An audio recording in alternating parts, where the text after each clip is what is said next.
മകരവിളക്ക് മഹോത്സവത്തിന് ഒരാഴ്ച ശേഷിക്കെ തീർത്ഥാടകരുടെ തിരക്കേറിയതോടെ ശബരിമല സന്നിധാനത്തെ ആഴിയും കത്തിജ്വലിക്കുകയാണ്.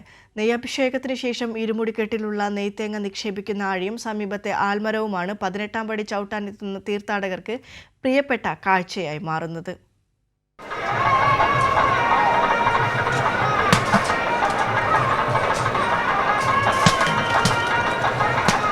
ശരണമന്ത്രങ്ങളാൽ മുഖരിതമായ ശബരിമല സന്നിധാനത്ത് 18ാം പടിക്ക് താഴെ ആളിക്കത്തുകയാണ് ആഴി. പതിവ് പോലെ ഇത്തവണയും മണ്ഡലകാലത്തിന് ശേഷം മകരവിളക്ക് മഹോത്സവത്തിനായി നട തുറന്ന ദിവസം മേൽശാന്തി PN മഹേഷ് ആഴിയിൽ അഗ്നി പകരുകയായിരുന്നു. വ്രതശുദ്ധിയുടെ നിറവിൽ കാനനപാതയുടെ കാഠിന്യമളന്ന പാദങ്ങളുമായി സന്നിധാനത്തെത്തുന്ന തീർത്ഥാടകൻ ഇരുമുടിക്കെട്ടിലെ നെയ്ത്തേങ്ങ പൊട്ടിച്ച് നെയ്യ് അഭിഷേകത്തിന് നൽകും. ശേഷം തേങ്ങയുടെ ഒരു ഭാഗം ആഴിയിലെറിയും. ആഴിയിൽ നിന്നുയരുന്ന പുക സന്നിധാനത്തെ ശുദ്ധീകരിക്കുന്നുവെന്നാണ് വിശ്വാസം.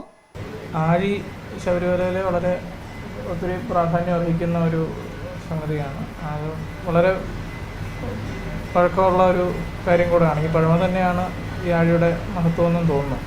പിന്നെ അതിന് പുറമെ ഇവിടെ വരുന്ന ഭക്തന്മാർ ദർശനം കഴിഞ്ഞ് മടങ്ങാൻ നേരത്തെ നെയ്ത്തേങ്ങയുടെ ഒരു ഭാഗം ആഴിയിലേക്ക് വിക്ഷേപിച്ചിട്ടാണ് പോകുന്നത്.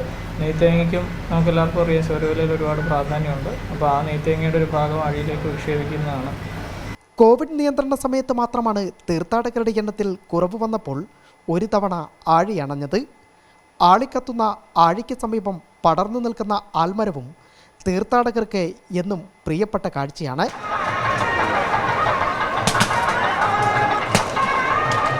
ക്യാമറമാൻ ജയപ്രകാശ് കൊട്ടാരക്കരയ്ക്കൊപ്പം കെ ശ്യാമപ്രസാദ്, കൈരളി ന്യൂസ്, സന്നിധാനം.